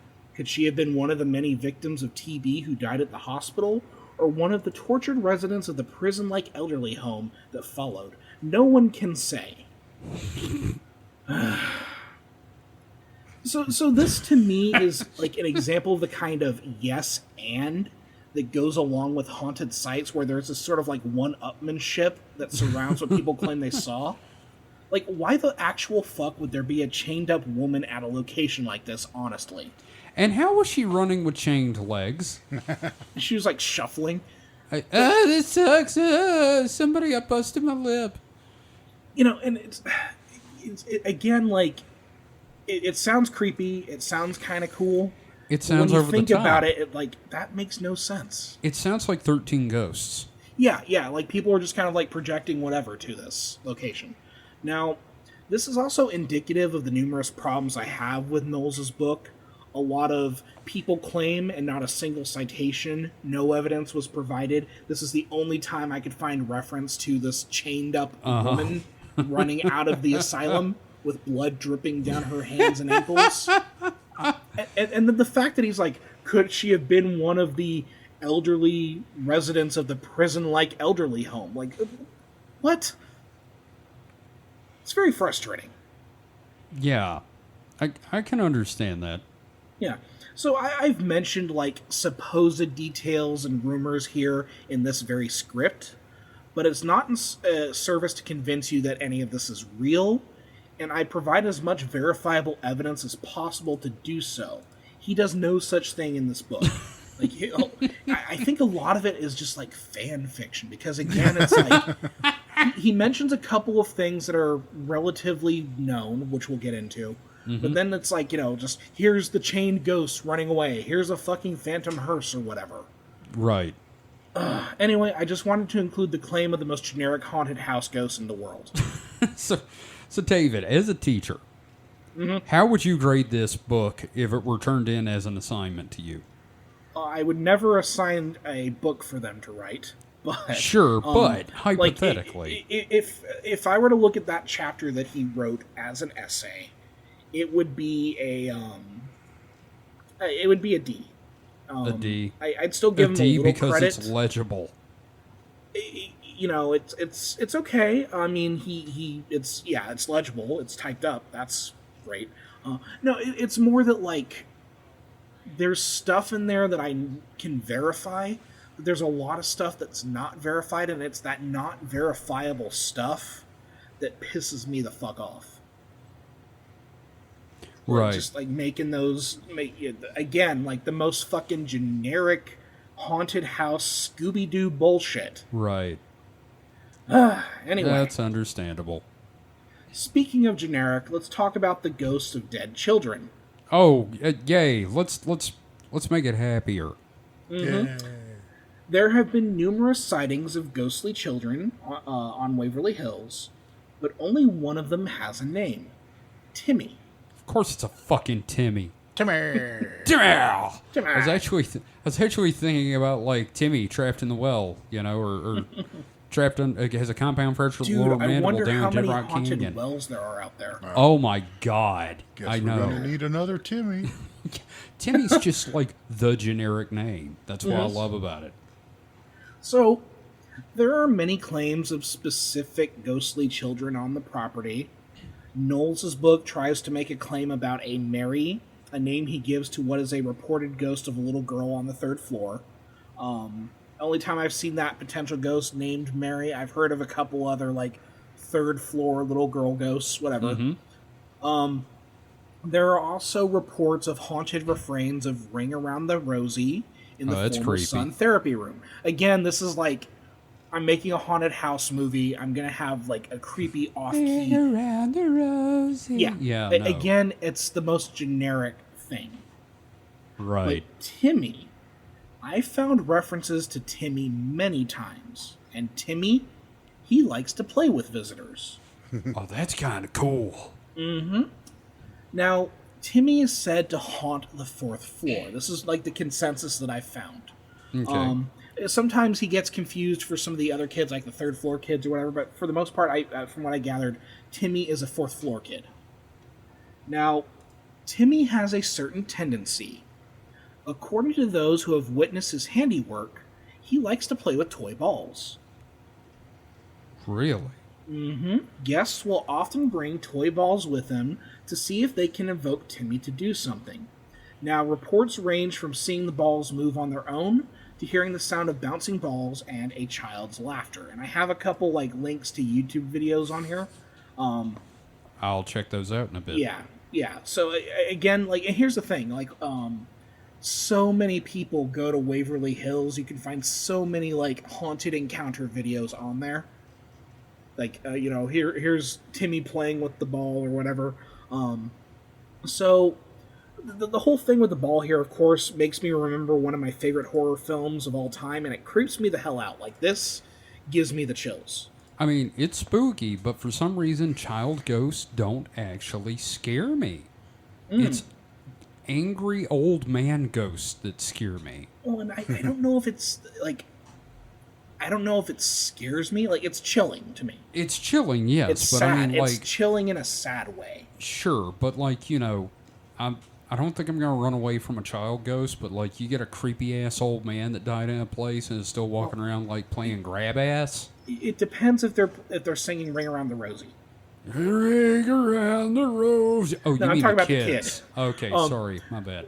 But if you can guess what one of my favorite horror films is based on the association of ghosts, children, and balls, and I mean toy balls, not testicles. Yeah, no, yes, thank But you. let me know on the Discord. I want to see if anyone figures that out. I want. Yeah. I can't guess it. Nah. Do you know, Mike? I mean, I have an idea, but I You have wanna not make a seen the guess movie real in quick? forever, so I can't. Okay. Well. Let's not I don't mention wanna- it in the episode. I want to I see if want anyone to take guesses. it away from the Discord people. Yeah. So, regardless, Timmy is one of the more iconic spectral presences in the location. But the tragedy of a terminally ill child ghost who just wants to play is no match for that of a suicide of a scorned nurse. Oh, hell yeah. Let's get into some Silent Hill shit. Oh, man, like Waverly Hills would be a great set for a Silent Hills game. Wouldn't it, though? Alright, so, Room 502 is particularly notable among ghost enthusiasts who visit Waverly Hills, and is also the subject to a great deal of speculation and misinformation. Awesome. To begin with, the 5th floor was not an asylum wing, Zachary Knowles. You dumb bastard. People weren't driven mad by TB and shoved up there. This wasn't the KFC Taco Bell fusion of fucked up early 20th century medical science. I call those clucking bells. So yeah, that's one of the things. Like he talks about, oh yes, the 5th floor where people are driven mad by TB. I'm sure tuberculosis can drive a person mad, but it's not like this endemic thing where they just shove everybody onto the 5th floor who goes crazy from TB. Yeah. So, anyway, what we do know is that room 502 was a nurse's station on the floor. There was basically like you had two. The way the nurse's station worked is you had one at the edge of each wing, and they were connected by like laundry facilities and other things. Mm-hmm. So it was like one large wing, but 502 in particular is like one room in that larger thing. Okay. So what we do know is that it was a nurse's station on that floor, but what is hard to confirm are the tales of tragedy that occurred within. Of course. Now, the earliest tragic death associated with the room was the rumored suicide of a nurse there in 1928. I could not find records of this. I don't find it unbelievable, but I cannot find any official confirmation of this death. I don't know, man. I think we can assume that if there was a building built before 1980, a nurse killed themselves in it. Jesus Christ. Hospital, school, hot dog factory, doesn't matter. There's a dead nurse there. Yeah, that's the problem with the Foundation. You got a nurse corpse in the... You got a nurse corpse in your basement. Yep. What happened in the Jitney Jungle? Don't know. Nurse killed herself over near the vegetables. Kevin, is Yeah, that where the rose's sucking hole came from? Yep. Dead nurse. Dead nurse. Built in the 70s. Nurse killed herself under the floor. Jesus Christ. Okay, so, from what various rumors say, this nurse, Mary Hillenberg, hung herself in this room, likely over being pregnant out of wedlock with a doctor on site, or having to endure a forced abortion by that same doctor. Can I congratulate you on your new Tom Waits song? Jesus Christ. Sorry. Oh, man, that'd be a sick song, dude. It would. I like it. She hung herself in the nurse's station. Now, there is a record of a Mary Hillenberg around that time who died, but it wasn't due to suicide. Okay. But yeah, so either like she was scorned by the doctor who got her pregnant, or the doctor tried to force an abortion, and it was so traumatic that she hung herself. Mike, any thoughts on that? That either way, she was not very pro-life. Oh. Oof. Too soon? Too soon. Now, a few years later, in 1932, there was also a rumored suicide of a nurse. Nurses are just killing themselves all over this place. Well, they're tragically overworked and underappreciated. Yeah. And they realize they have TB. Them and teachers are both, terrible terribly undervalued. Yep. I appreciate that. Thank you. So, in 1932, there was also a rumored suicide of a nurse who worked in that same room. Jesus. She reportedly leapt from the 5th floor window to the ground below. Again, very few records of this. So, quoting from American Hauntings, Inc. here, quote, "So, what happened in room 502 that could cause so many people to claim paranormal experiences there? Overactive imaginations, or is it something real? It's hard to say, but it seems likely that something occurred in that room to cause the legend to take root in the first place. What might have been, who knows? The story of room 502 may have been loosely based on some forgotten facts, but the truth remains buried under all the speculation and rumor." And a pile of dead nurses. Yeah. Right? And I think this quote, is indicative of, this whole thing with Waverly Hills. There's obviously, again, if a place is going to be fucking haunted, Waverly Hills is going to be fucking haunted. And so this was the top floor, right? Yes. So that I can also kind of see there kind of being a mystique about, the top floor. Because think about it.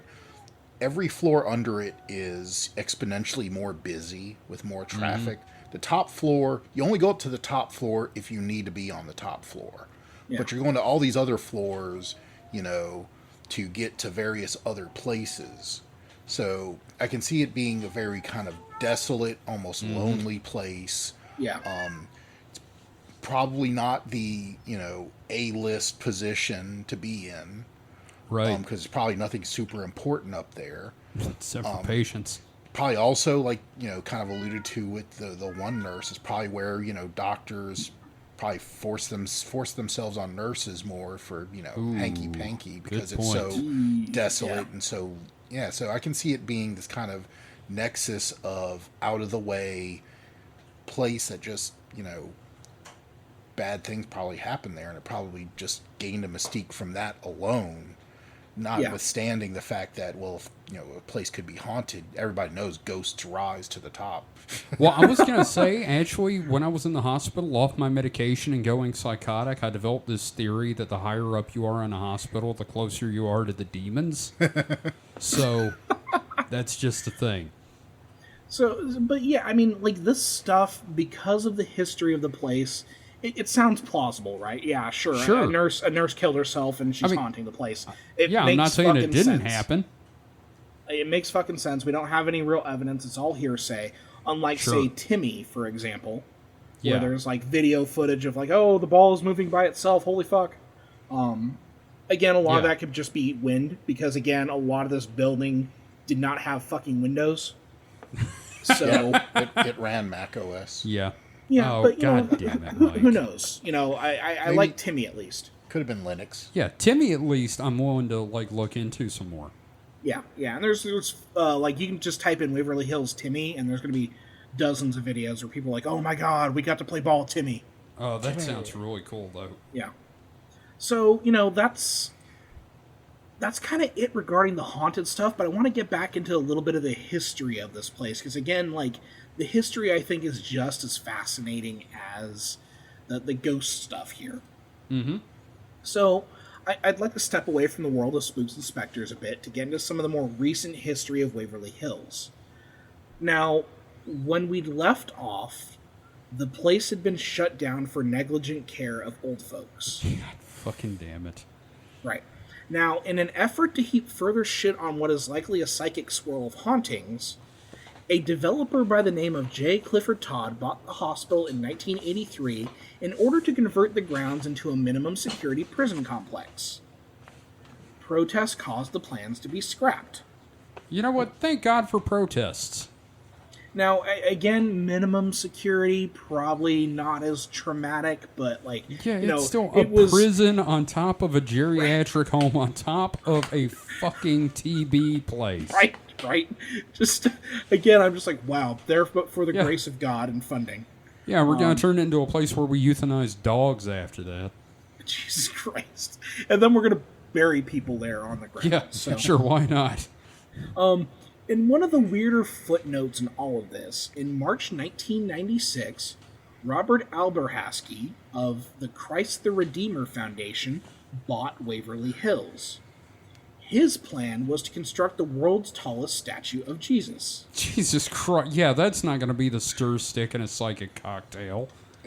Hopefully, it's something to best big cheddar Jesus. Oh, Or big butter Jesus. Yes. That burned down. Yep. The statue was to be 150 feet tall and 150 feet wide, Wow, modeled jeez. after the Christ the Redeemer statue in Rio de Janeiro. That's. I was gonna say that's almost a very rotund Jesus, but I realized his arms would be outstretched. So Right. sure. I was just imagining spherical Jesus. The fat one love evens out for the you two all thin is ones. this big. Yes. Jesus is doing big arms. And on top of that, it was to be placed on the roof of the 5-story sanatorium building. What the fuck? And that old building's probably not rated for that. Man, the sight of that thing collapsing with Jesus just face planting would have been amazing. There were further plans to renovate the grounds to include a chapel, theater, and gift shop, but they fell through. Because it was a tax scam. Well, the estimated cost would have been around $4 million baseline, and I think with the other, so the $4 million to do the statue alone, And then like the another rest was $4 more. million for everything else on the grounds. God damn. But Alberhaski was only able to secure about $3,000 over the course of a year in fundraising. I find failed Kickstarter stories sadly hilarious.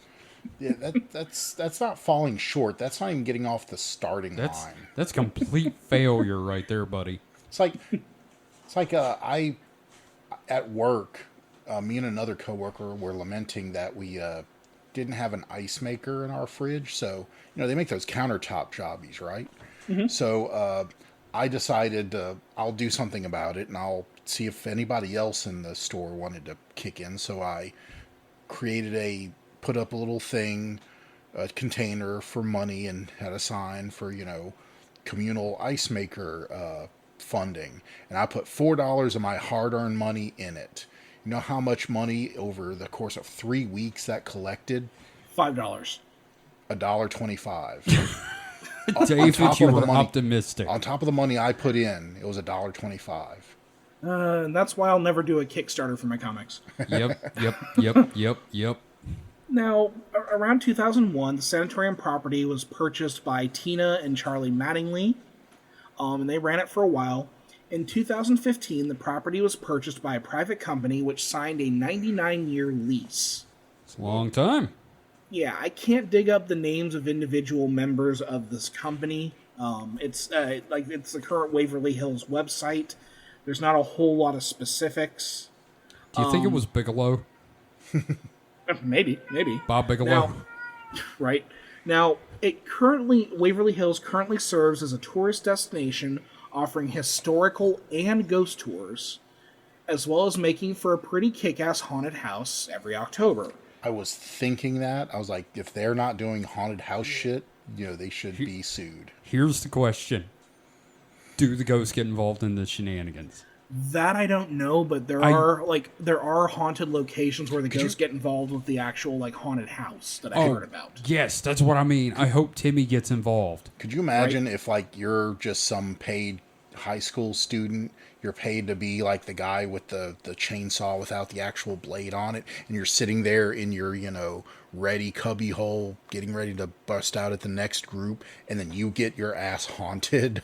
Hang around the rosy. And you just run out screaming because you just got terrified. I want to get. This is the only haunted house thing I've heard about that I want to go to. I love haunted houses, so I'd eat. We don't have any around here, so.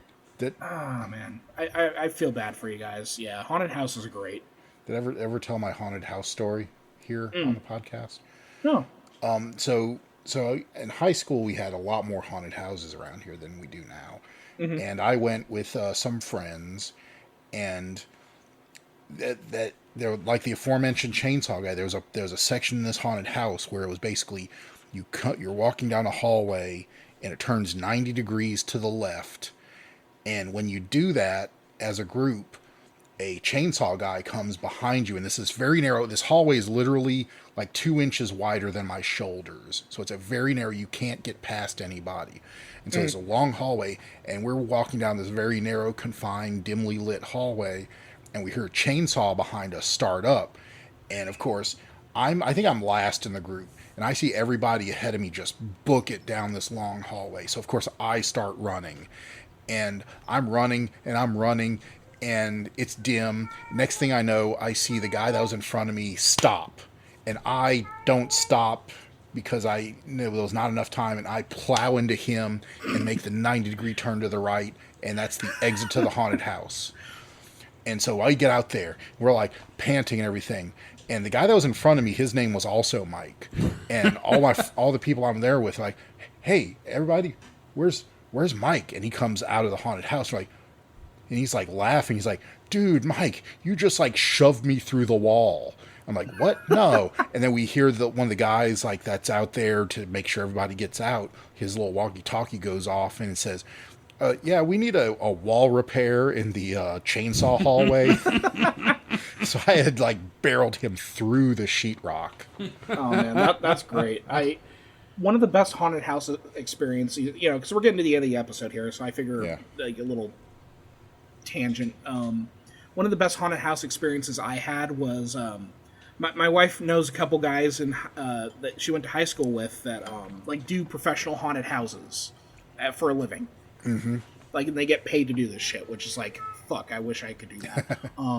So they invited us to one of their haunts one year, and it was a thing. They had like carnival rides, they had like the house and everything, and it was using a pre-existing old ranch house in the wine valley that we live near. Right. So it was cool, but we decided to do the extreme version where they split my wife and I up, and the ghost or the haunters are allowed to touch you. Oh, yeah, I've seen those. And that was so fucking cool. Like, I came out of it covered in tapioca pudding because it was used for an effect. So I have a picture somewhere of me with just like this green pudding just like all over my face. Well, that's great. Yeah. But yeah, they could like actually touch you. At one point, they like sit me down in the corner of the room, and there's like this kind of like creepy, sexy Silent Hill nurse who's kind of like dancing around and like making me sit there. That way they could take Holly down a little further into the thing and everything like that. It was sick, man. I love haunted houses. Oh yeah. All right, but they do a really kick-ass haunted house, and I think they're still doing that every year. Proceeds from this have been applied to restoring the location. I think it's a noble cause. Good for them. Sure. Yeah.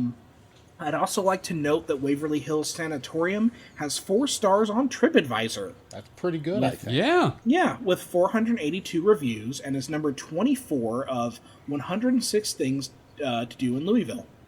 The other 23 being bourbon distilleries. Yeah, I was going to say, I'd say more than that. The other 100 of them. Oh, I know, but the top 23 above it are distilleries. Yeah. Oh, yes, yes. Now, numerous groups have investigated the location over the years, such as the American Paranormal Research Association. This location has been seen on, and this is not an exhaustive list, Ghost Adventures, Ghost Hunters, Ghost Brothers. They're going to be a Dragon Con. Yeah, I do like the Ghost Brothers. It's been on BuzzFeed Unsolved twice. And then later, their show Ghost Files from the same guys, Shane and Ryan, who do... you guys ever watch I've BuzzFeed? tried to, and I'm familiar with those guys. Yeah. So, they've been there like 3 times. Many of the most paranormal places documentary shows, like Travel Channel will do that, like most haunted places in America. Right. It was even name-dropped in an episode of CW's Supernatural. I remember that episode. And then, of course, you can find it on, like, so many YouTube channels. Just people constantly going there and recording their experiences. But, I think that kind of covers it. What do you guys think about Waverly Hills Sanatorium? Well, that's a thing. I feel like the problem with this one is the hearsay aspect of it. And also the lack of consistent ghosts besides Timmy. It's all sort of a mishmash of what I done heard and people trying to pump up their SEO and branding. And Yeah. when you strip away the shows, it sounds like a legit creepy building that might actually be haunted, but it also sounds like folks trying to make an attraction. I mean, look at me sitting here reviewing a haunted house like it's a ride at the fair. How fucking jaded have I become? Mike, Yeah. thoughts? I mean, other than me not believing in ghosts, I mean, it's more on the plausible scale, I'd guess. Okay. You know, Yeah.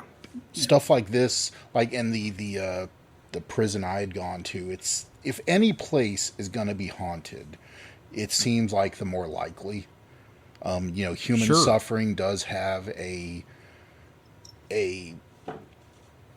intangible kind of A vibe impact. Yes, I mean, it's if anything's going to cause, you know, hauntings, human suffering seems like the worst Yeah, I was about to correct you. way to get to it. Sure. So, Yeah.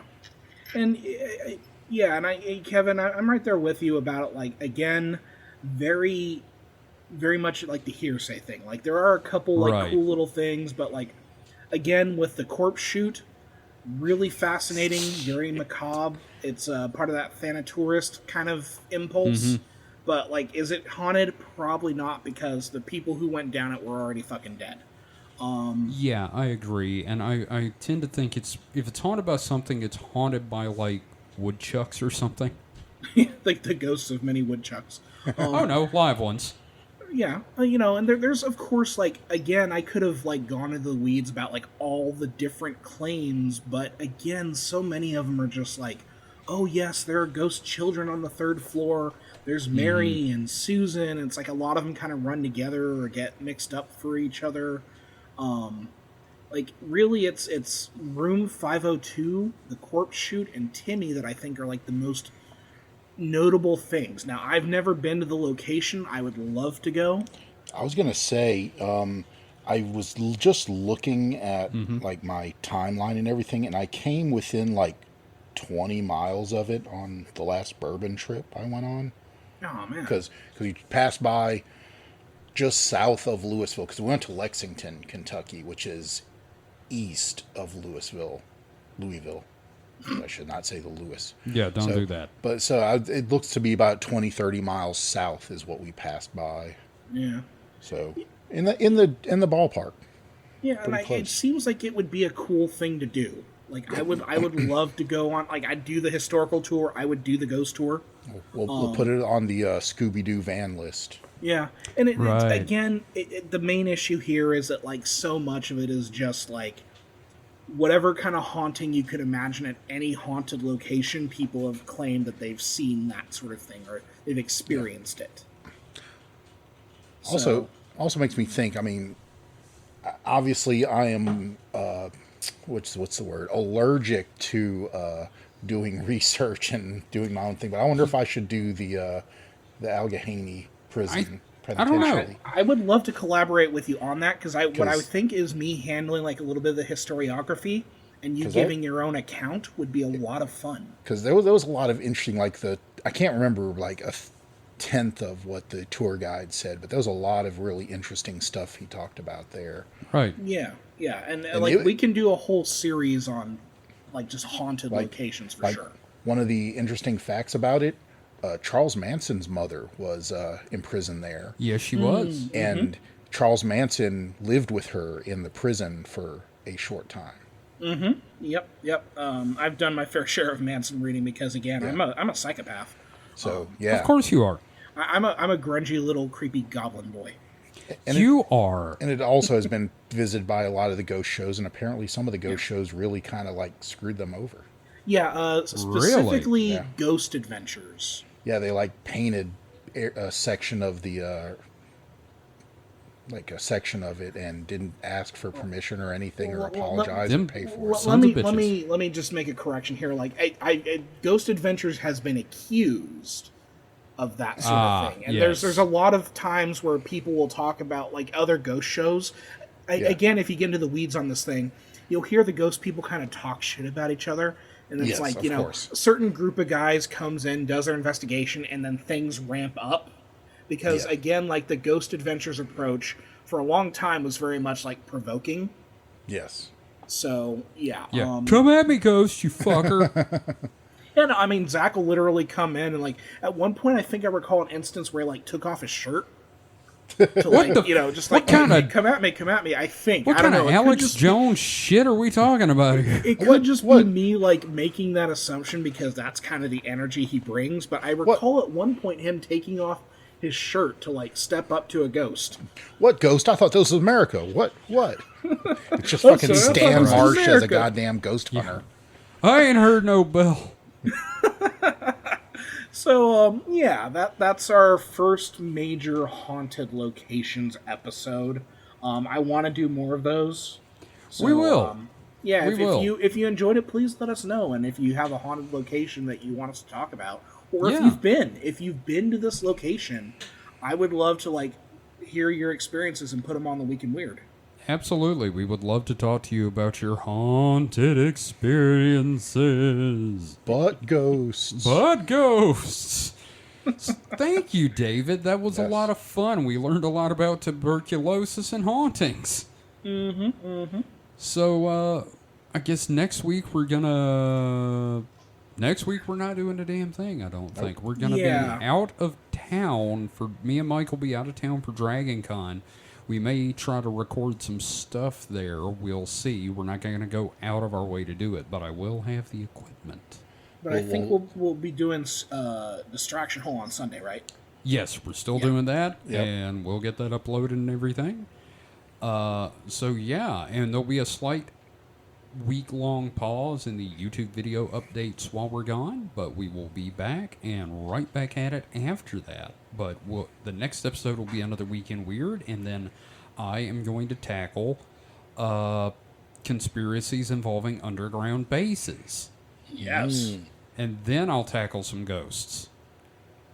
Kevin, Ghost Tackler. Ghost Tacklers. It reminds me of Ash versus the Evil Dead, with them calling themselves the Ghost Beaters. Yes. Yes. God, that show. But you saying the thing about taking the equipment, and just imagine you running up to random supernatural panelists with your Zoom in one hand and a mic in the other hand, and just going, just shoving it in their face and asking them unhinged questions. Tell me why Bigfoot's a ghost. Why is he a ghost monkey? Convince me Bigfoot's not a ghost monkey. Yes, that's the key right there. All right. We're going to get thrown out so hard. All right, so that's it for this week. We will be back next time. Until then, you can find everything you need to about the show at supernatpod.rocks. You can find the show on social media on Mastodon. We are at supernatpod at weirdo.network. You can find links to our individual socials on there. David, is there anything you'd like to plug? Yeah, check out my fucking comics. I'm trying to get them updating again, and they're coming together, and I just did a really fun page. And I did some inks on a page. Cosmic-.com. Yeah. So. Yeah, cosmic-.com. David, hpcomic.com is still a thing, right? hpcomics.com, yes. You can find me on Mastodon at hpcomics at horrorhub.club, because, again, spooky goblin person that I am. Indeed. And, Mike, if you got anything you want to plug, anything you want to draw people's attention to that you think they should watch? No, not this week. I really need to, pre-plan this stuff. But no. Yeah, we give you a week to do that. I know, and I'm lazy. And you have not learned this in the 20-something, 30 years we've known each other. Oh, it's been long enough. I've known you longer than I haven't. Yes. So, all right, well, we'll be back next time. Again, you can find everything you need to at supernatpod.rocks. That is supernatpod.rocks. In our head. Yep, please consider joining the Patreon if you would like to see us continue to do this show and make it better. I was going to say, make it better, yes. We'll continue to do this even if we're not getting paid, but making it better is the clutch part there. Yes. The clutch part. Yes. I don't know how to drive stick. So, until next time, everyone stay safe and stay frosty. Goodbye. Ooh, I'm a ghost. But ghosts! Come here. Old balloon lungs. Old balloon lungs. Oh my God. Old collapsed lung. Oh Christ.